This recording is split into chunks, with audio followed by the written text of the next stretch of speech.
one school that I worked at, there were little pads on each table for prayer jelly babies and Samantha sorry jelly baby, or all these types of things get into children and make it difficult for them to kick against it, and they want to be good and they want to go along with it and they want to believe that these things are true.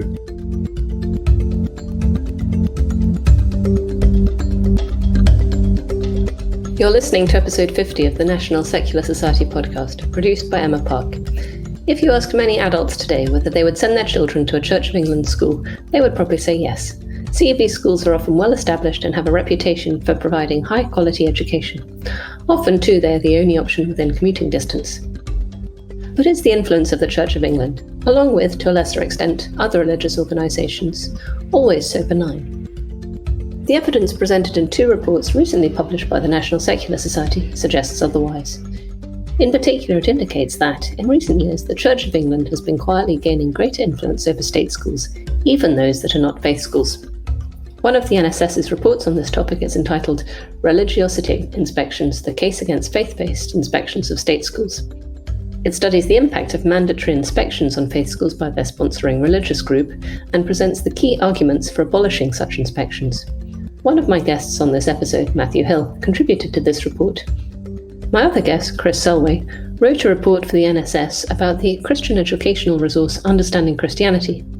The report examined the ways in which the Church of England has been strengthening its hold over religious education in recent years. Together, my guest speakers and I will consider the ways in which the Church of England is increasingly shaping the content of religious education, particularly in primary schools, and its impact on other aspects of school life, such as collective worship. We will consider the potentially damaging effect which this can have on children's education. We will also be looking at why the CAB continues to be so involved in schools in England and Wales and supported by the education system, despite the lack of religious belief of much of the population.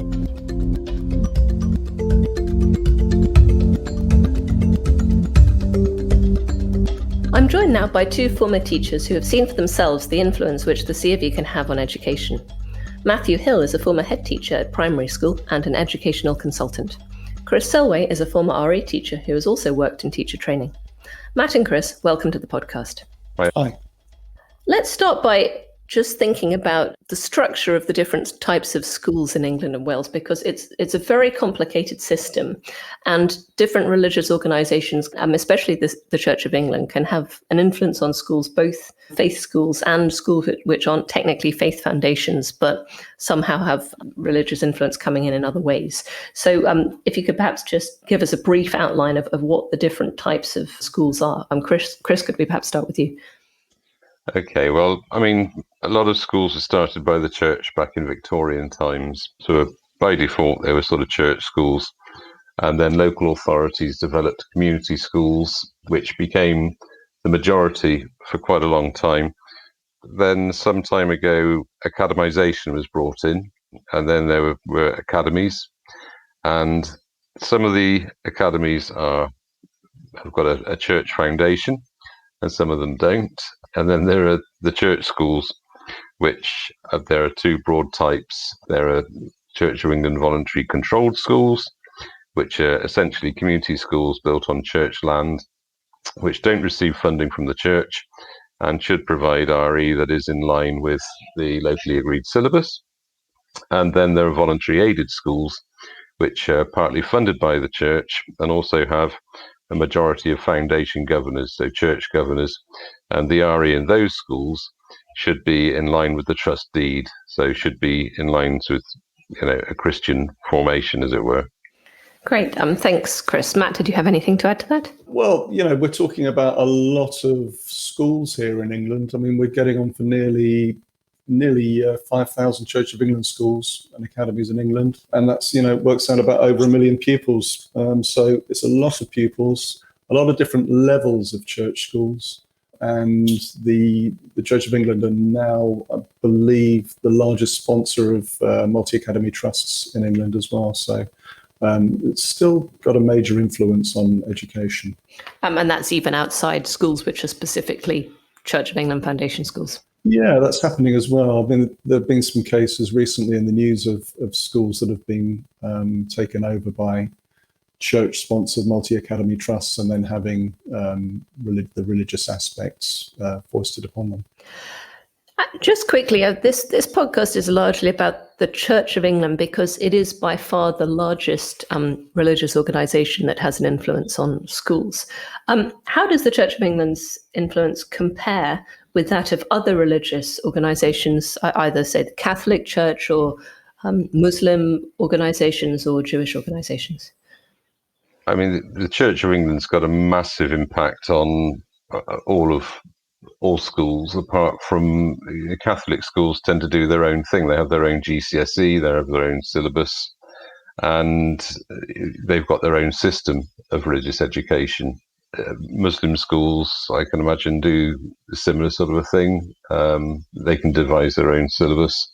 In mainstream education, the Church of England still has a massive effect upon education, particularly religious education and, of course, collective worship.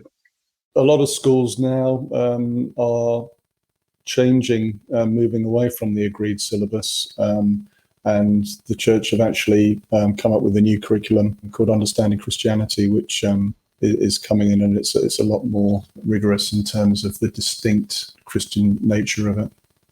Yeah, absolutely. Let's start by thinking of some of the specific ways in which the Church of England exerts an influence on schools.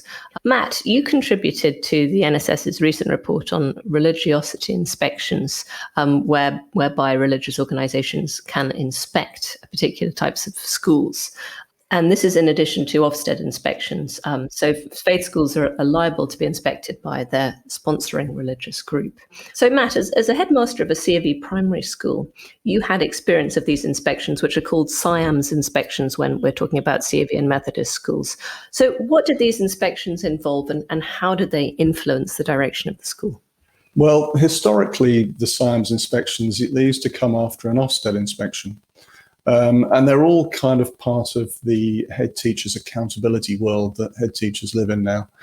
And dependent on how effective as a Christian school the diocese sees your school, you will have a SIAMS inspection every 3 or 5 years. So it's on a rolling schedule. The focus is really on the impact of the Christian vision, so the explicit Christian vision, and the impact that has on the pupils and the adults, so all of the stakeholders, teachers, parents as well. So there are 7 strands that the inspector will come and look at. And the way that it operates is that somebody from the diocesan education team will come in probably about a year in advance and have a sort of initial discussion with the head teacher. And they will discuss how you're getting on against the SIAMS inspection framework. And it's like a small Christian Ofsted inspection. And this will be done under the guise of them supporting you. So they'll say, we're coming in to support your SIAMS inspection because we want you to do really well. There's 4 gradings and we want you to be excellent. And it's graded the same as an Ofsted inspection would be. So you can come out as excellent, you can be good, you can be requires improvement, or you can be inadequate. Why do the SIAMS inspections matter? That's a really good question. It's the governing body, if you're a church school, will have those foundation governors on board, and also the vicar of the local church. And as Chris said previously, the church will either own the land or the school that you've got. And head teachers want to do well, and they want their schools to do well in any form of accountability measure, so any form of inspection. If the school was previously an excellent church school, a head teacher won't want that to drop or to be seen as dropping. It's all about perception. Parents probably won't understand the full nature of a SIAMS inspection, but if it comes out and says, oh, the school used to be excellent, an excellent church school, and now it's a requires improvement church school, that's not good PR. So there are various ways that the SIAMS inspection exerts that influence on head teachers and school leaders. So in your own experience, what did the SIAMS want you to do to make your school an excellent church school? Well, you've got to prove all these things. So you've got to prove that all of your school values are firmly rooted in an exclusively Christian narrative. and you've got to prove that you work effectively alongside the local diocese or the local church or the youth workers, and that you have the church in and they're working with the children on a regular basis. And are the children meant to do anything or are they meant to sort of be able to speak about religion in a certain way? Yeah, well, the inspector will come in and they will interview the children across all of the 7 strands, and they'll take groups of children from different year groups and they'll ask them what their experience of collective worship in the school. I mean, they can ask some really in-depth kind of technical questions. I mean, the kids remember some of the children were asked about the Trinitarian nature of God and really probes on that, and how collective worship talked about the Trinitarian nature of God. And how old are these children? These are children that can be anything from 5 to 11. They talk about, they wanted the children to explain the varied liturgical traditions of the Anglican faith, talk about the Eucharist, all these sorts of things. And this is in a community village school that, because of 150 years ago, it was founded by the church, is a Church of England school. Even though many of the children attending, their families may not be particularly Anglican. Oh, the vast majority of parents see the school as a local village school that they want to go to because they want the kids to be with their friends. They want them to go to a local school. They want to walk to school. The fact that it's a Church of England school is not particularly of any importance to them. But I don't think many of them understand, because of the SIAMS inspection schedule, because of diocesan education support, I'll say, in inverted commas, and the involvement sometimes of the local church, they don't always realise what's actually happening on the ground in some schools. Basically, these children are required to be much more Christian, to know a lot more about it than their parents may know. Absolutely, yeah. Just to pass the SIAMS inspection. Just to pass the SIAMS inspection, yeah. Could I add to that a moment? Yes. One of the things that they do expect is that you, as a church school, you're able to produce good results. So they will look at your SATs results and expect those to be tied to the fact that it's a good Christian education that is underpinning that, in order to help prove the fact that Church of England schools do produce better results, that they're better education, which is one of the myths that is perpetrated by the Church of England. Is there any evidence that being in a school that is Christian per se helps children to achieve better results in SATs? If you don't take demographics into account, then across the board, Church of England schools do produce marginally better results. But the reason for that is because you've got selective schools where parents who want to get their children to schools that are performing well, that happen to be church schools, will then take their children to church, get a piece of paper signed by the vicar to say that they've attended church or that they've been baptized, just to get them into those schools, to get them a place. And that happens with a small minority of people. But it does have an impact. It also depends on the sort of catchment area, those sort of issues. There is no direct correlation between the matter that it's a faith school. I mean, when you take the fact that they've got less children who have got special education needs or have got behavioural difficulties, those sort of issues across the board, a lower percentage, you take those sort of factors into account, then on balance, there's no evidence that being a faith school produces better results. Matt, would you agree with that? Yeah, I would, absolutely. And if I go back to the SIAMS inspection and the new framework, it appears to me, reading between the lines, that the Church of England are actually upping the ante in terms of that control that they exert through the inspection schedule, because now they're saying that they want to see that school leaders within the school environment have had diocesan professional development as church school leaders, not as educational leaders, but as church school leaders. And, for example, if you want to be classified as an excellent school in a SIAMS inspection, you've got to prove that you've been used as what they call a centre of excellence. I don't know how they decide which is a centre of excellence, but this is all about developing future Christian church school leaders. And as the the science inspection says the person God made them to be, which again is very loaded. The idea that children should be assessed according to whether this definition of the person God made them to be. I mean, what does that mean? Who decides what God made someone to be? Now, Matt briefly mentioned this new RE resource, Understanding Christianity. And Chris, that was something which you wrote a report about for the NSS recently. Could you just talk briefly about what is this Understanding Christianity resource? How is it influenced by the COV? And how is it used to sort of shape the direction of religious education in schools? Okay, well, I wrote quite a lengthy paper. It's about 20,000 words. Did an awful lot of research in order to put it together.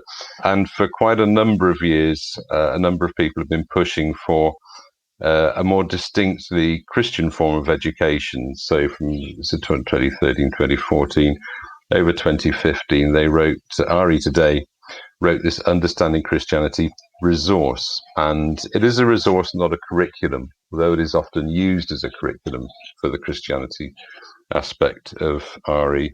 And just so to clarify, who are RE Today? So RE Today are the UK's major publisher. They are prolific in the work that they do. They do teacher training sessions. They support SACRAs with advisory and writing syllabuses. They help support the National Association of Teachers for RE. In fact, they fund it and help guide it. So, a massive interest. Okay. So RE Today, the major publisher of RE resources, that published this Understanding Christianity resource. Now, how is it used and how does it enable the Church of England to influence religious education in schools? When Understanding Christianity was being devised, there was a lot of talk, a lot of excitement about it. The church was quite adamant that they wanted it to be a benchmark, not just for their schools, but in fact for all schools. They wanted this to be, a new yardstick by which it was really going to up the quality of religious education. So this resource is for reception to Key Stage 3. So that's primary school age, basically. So what sort of specific things does the resource want teachers, RE teachers, to teach children at primary school? A lot of the activities are quite fun activities. So if they're talking about creation, they'll go outside, they'll look at nature, they'll collect sticks, and there's a lot of arty sort of activities, which are all very nice. It's designed to engage children and to get them talking about God, those sort of things, to get them thinking theologically. So there are ideas in there like, for example, who was responsible for the death of Jesus? And they make a pie chart about who was responsible for the death of Jesus. Was it the Christian? Was it the Romans? Was it the Jewish leaders? Was it Judas? Was it Jesus himself? Was it God? It's God's plan, and then the children had this sort of theological debate about it. I mean, to my mind, it's an interesting activity and it's something that can engage children, but is it actually productive in teaching them about the phenomenon of religion and religiosity? It doesn't teach them about the fact that who was responsible for the death of Jesus was to blame for anti-Semitism for centuries from Christianity. That's completely glossed over. Does it teach them to think critically about religion? It teaches them to think about Christianity as a viable way of seeing the world. So no, it's not methodologically agnostic, which is where religious studies is traditionally, it should be methodologically agnostic. So it has no opinion on whether these truth claims or religious claims have validity or not. Whereas the resource actually invites children to look at texts from the Bible, see how these impact upon Christians, which is really just based upon anecdotal evidence. There's no statistical data to back that up at all, because it really falls flat there when you look at statistical data. And then see how these things could apply to themselves. And therein lies a problem. Does it adopt the assumption that these things are just true? It's very, very cleverly worded. It's well worded in that it doesn't push these things as being the truth, but it guides children towards believing that this is what all Christians believe and this is how Christians act. So it doesn't make any distinction between different types of Christians? It does mention things like different Quakers are mentioned, Roman Catholics are mentioned, but it doesn't really explain how those different churches came about or how those different manifestations of Christianity came about. There's no historical framework. So it's disjointed from that point of view, and it's quite open about the limitations. To be honest, if you go on the website, it says this is a resource that is based upon Christian theological framework. It's not going to give you a history of Christianity. If you want that, you'll need to look somewhere else. Unfortunately, when it's built into a syllabus, which it has been done increasingly, there isn't the room then to go and use those historical resources. And it just beggars belief why the church didn't make the theological aspect lighter and actually include some of the historical aspect and produce a more credible resource. In terms of other respects in which the Church of England influences schools, even non-specifically Church of England schools, it's a legal requirement in England and Wales that schools should have an active collective worship every day. Matt, how does this collective worship requirement work, and how far does it enable the church to have extra influence over schools? Well, it does exert influence through collective worship. I mean, the fact that and again, through the religiosity inspection, it gets ramped up, and you should be calling it collective worship or worship rather than assembly, because and it's also because of the Victorian trust deed that Chris talked about earlier. The foundation governors who are appointed by the church, one of their jobs is to monitor collective worship and to really come in and observe it and make notes on it and check that it is actually of a deeply Christian character. So linked with the SIAMS inspection, you see when a school is talking to the diocese about an upcoming inspection, you'll see that the level of Christianity and evangelism really gets ramped up. And you'll see things like the liturgical colours coming in, and we're doing this, we're having everything's going to be purple, or they'll talk in much more proselytizing manner to the children, more evangelical. You'll get people through SIAMS. You have to prove that you work very closely with the youth workers and the local church people, so they will be asked to come in. And they will see it as, you can understand it from their point of view, but they'll see it as a way of evangelizing, and they'll talk to the children directly. And I've seen vicars giving very sort of powerful sermons to very small children. Can you give a particular example?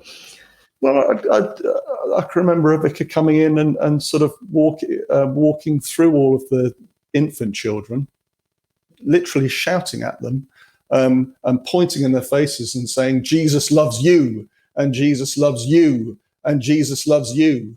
And this went on for about 5 minutes. And it seemed for a community school, I would have been quite shocked to see that in a church, let alone a village primary school. What extent do you think that this religious influence affected the children in your school? Well, I mean, most of them, don't get me wrong, most of the messages are about love and compassion and tolerance. But children want to be good. So if you have a Christian head teacher, or if you have Christian teachers, the fact that it is a church school, teachers will use that as a way of being more evangelical or proselytizing, and they will talk about Bible stories as fact. They will talk about Noah's Ark as fact. Jesus's miracles, they will talk about that in class, and it can be very confusing for children. And they'll go back and and I had several parents coming in and asking me about what the child had been told about why a rainbow existed or why it was raining and things like that, and they've been told a very sort of creationist answer to these questions. So the church school badge, if you, not all Christian teachers, but some Christian teachers and some Christian head teachers can use that to validate a more evangelical approach. So, and this is at the age at which children can't yet learn to distinguish between scientific facts, things in the Bible. Absolutely, yeah. We're talking about 4 and 5 year olds, yeah. And it's very, very common in Church of England schools for Christian teachers in worship and assemblies and things like that to speak in these terms. Chris, what was your experience as an RE teacher of primary school children? Were you able to teach in such a way as to get children to distinguish between the stories of the Bible and scientific fact or historical fact? Yeah, I was, because I came from a religious studies background, and the way that, I mean, before we adopted the RE Today syllabus, and even when we adopted the RE Today syllabus, because I did ignore swathes of it, I taught year 4 about myth, and we looked at creation myths. And I taught them, you know, this is a story that's not true. It's not meant to be true. It's meant to be a story that's got meaning. So the creation story, the Christian creation story, was taught alongside, you know, Egyptian creation stories or Mesopotamian and those sort of things from all around the world. And we looked at commonalities like the flood theme and those sort of issues. So that's how you taught it, right? But how does understanding Christianity?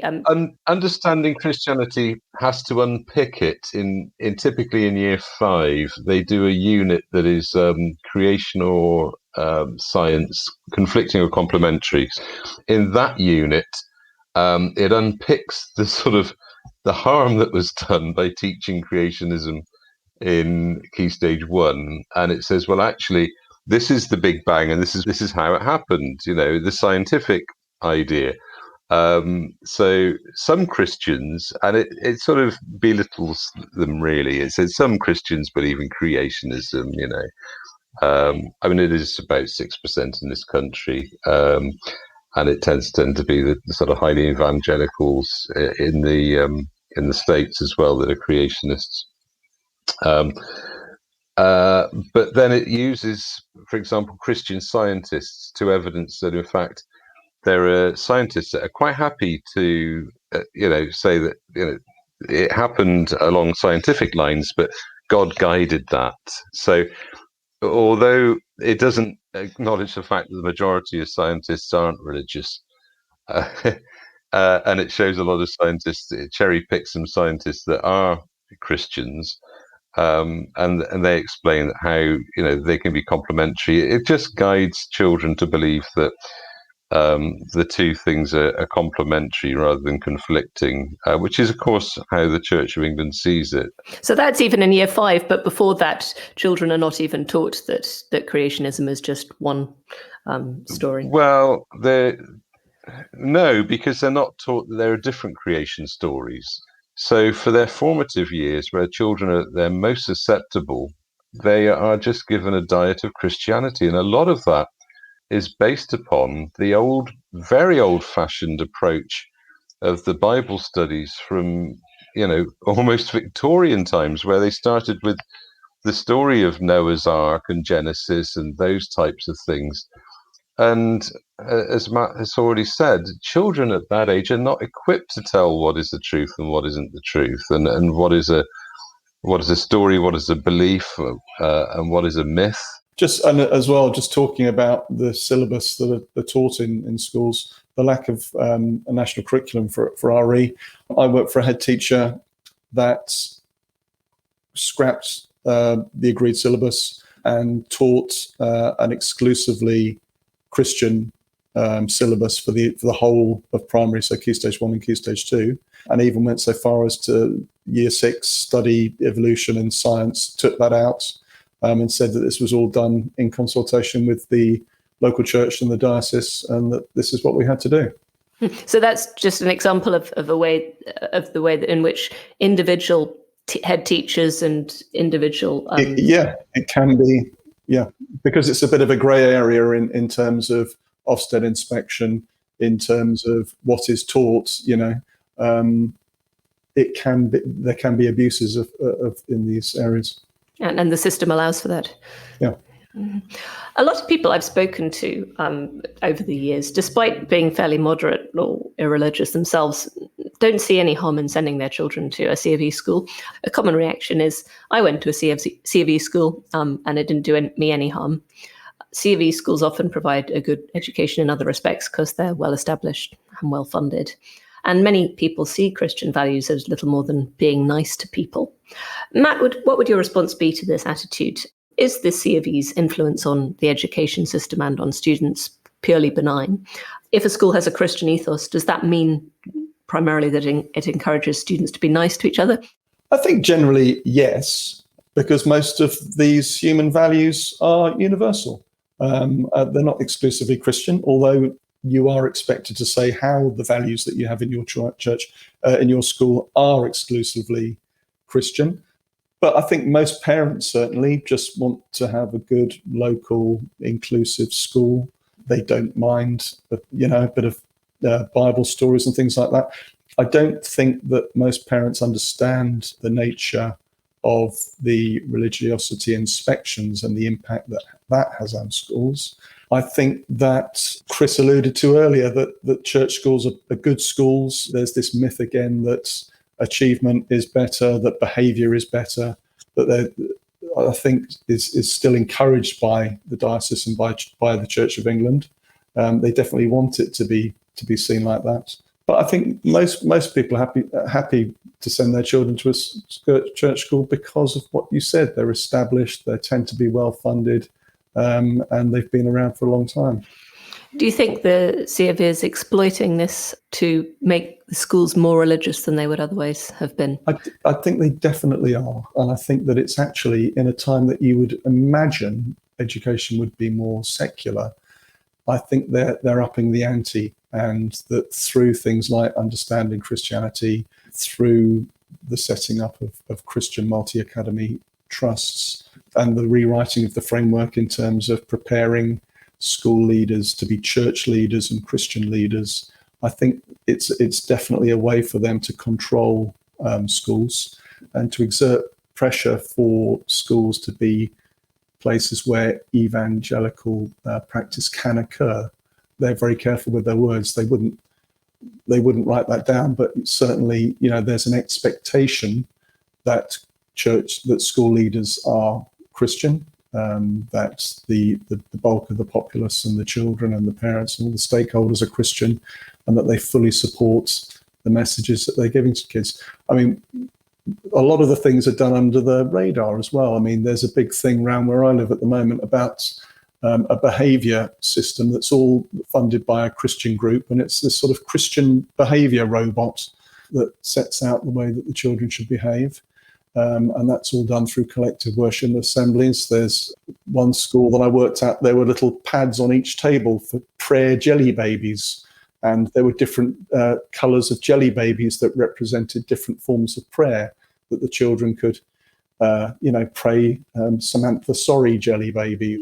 All these types of things get into children and make it difficult for them to kick against it, and they want to be good and they want to go along with it and they want to believe that these things are true. So there is an influence, and it's not good in terms of critical thinking, I think, as Chris said as well. Chris, would you agree with that? Yeah, I'd agree with that. The notion is quite clear from the church that collective worship should be invitational by nature. And if you're in a position of authority, if you're a teacher and you're in front of a whole school full of children and you invite those children to sit up straight, those children will sit up straight because you're in a position of authority. If you invite them to put their hands together and bow their heads, they'll comply. If you invite them to join in a prayer, they'll join in the prayer. At the end of the day, I've got nothing against prayer. If you want, if we want to have a collective worship corner and you want to come in at playtime or lunchtime and you want to have a quiet prayer, by all means, you can go and you can do that. I've no issue with that whatsoever. Nobody ever did. Lots of children during lessons would say, "Can I go to the toilet?" And not one child ever said to me, "Can I stop for a prayer break?" Because we didn't have religious children. We had less than 5% of our catchment in the village school we were in actually identified as Christian, which is, it matched the national demographic. As Matt said, they are universal human values at the end of the day: compassion, forgiveness, those sorts of things. Those are great human values. But they're not specifically Christian. Absolutely not, no. But children are taught to articulate it as though they are. And certainly through the science inspection framework in the school that I was in over 18 years, and it was very much like a community school when I went into it, we gradually had to up the visible aspect of it being a church school. So there were more sort of Christianity displays going up. And then towards the end, with the new framework, which I was charged with implementing, and I had to leave through ill health before we actually had our inspection, and I was quite grateful to have escaped it, to be honest. But I found out that we didn't get an outstanding after I left, because the children weren't able to articulate how the Christian ethos impacted upon their learning, because they were expected to do that by quoting from the Bible. Yeah, I had exactly the same thing. Yeah, Matt, could you explain a bit more? Yeah, just in terms of, talking when the inspector was talking to groups of children, and they couldn't give specific examples from the Bible and link their learning to biblical teachings. You're not going to get an excellent. We got good in eventually, which is probably the same as what Chris got. But it is like a little kind of Bible study thing that the children have to speak about. And these children weren't church-going Christian kids. They just thought they were going to their local village school. So there's this strange irony that although Christianity is meant to be something which is voluntary, actually what the CAV is trying to do is really impose religion on children from a very early age indeed, before they can think critically about it, and not encourage them to think critically about it. Yeah, and I think that's what the Science Inspectorate framework does. I think it is an attempt to impose a particular kind of Anglican Christianity onto communities. What about the teachers? Matt, I think you said to me when we were talking before that one of the reasons you left your position as head teacher was because of the CAV's increasing influence on your school. How did you find the CAV's influence, in your long teaching career, changing? And how have you seen it affecting other teachers now that you're a consultant? Well, I've worked in 4 schools for decent lengths of time, and I worked in 2 community schools and 2 Church of England schools, so in quite a good position to see those differences. The majority of teachers just think, well, I work in a Church of England school. This is what it's like. I have seen head teachers be very manipulative and exploit their lack of understanding about what a church school actually is to implement some really quite dangerous things. I talked about the syllabus earlier.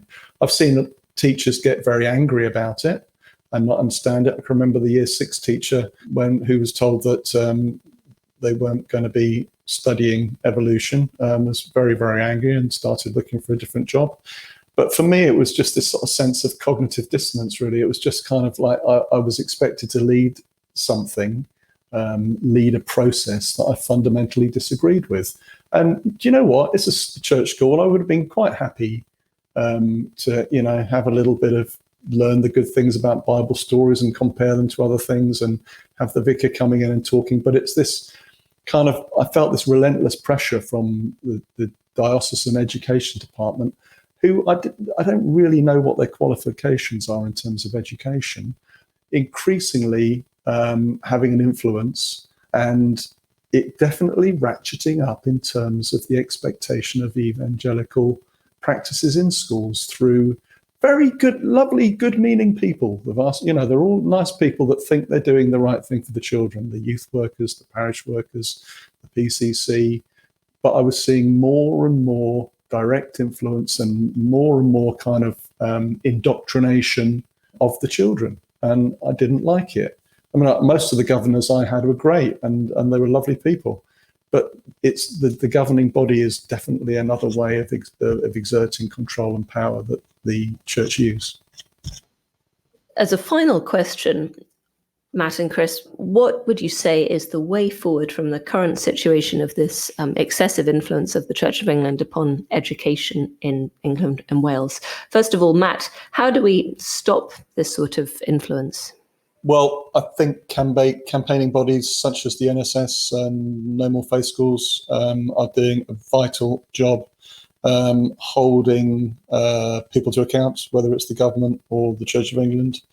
I think it's got to come down to publicly questioning things, publicly questioning frameworks such as SIAMS in schools, questioning religious involvement in schools, even things like parents questioning your children about what they're being told at school and then going back and asking the school about it and saying, what are you telling my child? Bodies questioning politicians.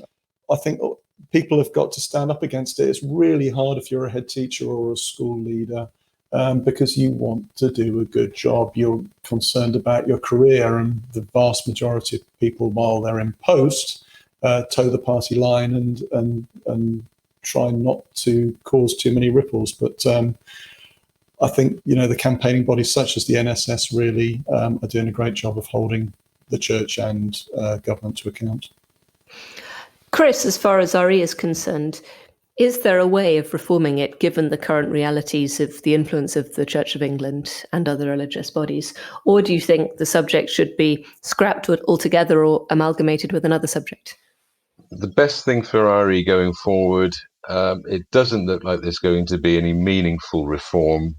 It's unlikely, very unlikely to happen, but I would suggest that if you want to do away with the right to withdraw and you want to give pupils actually an understanding about religion and culture that is meaningful and is actually practical, then it needs to be built into a brand new subject that is mandatory for all schools, that is part of, say, a citizenship subject, which is about diversity in society.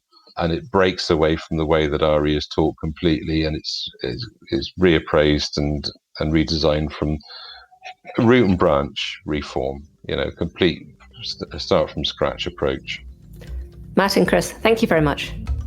Thanks, Sam. Thank you very much.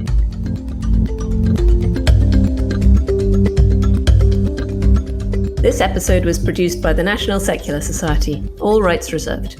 The views expressed by contributors do not necessarily represent those of the NSS. You can access the show notes and subscriber information for this and all our episodes at secularism.org.uk/podcast.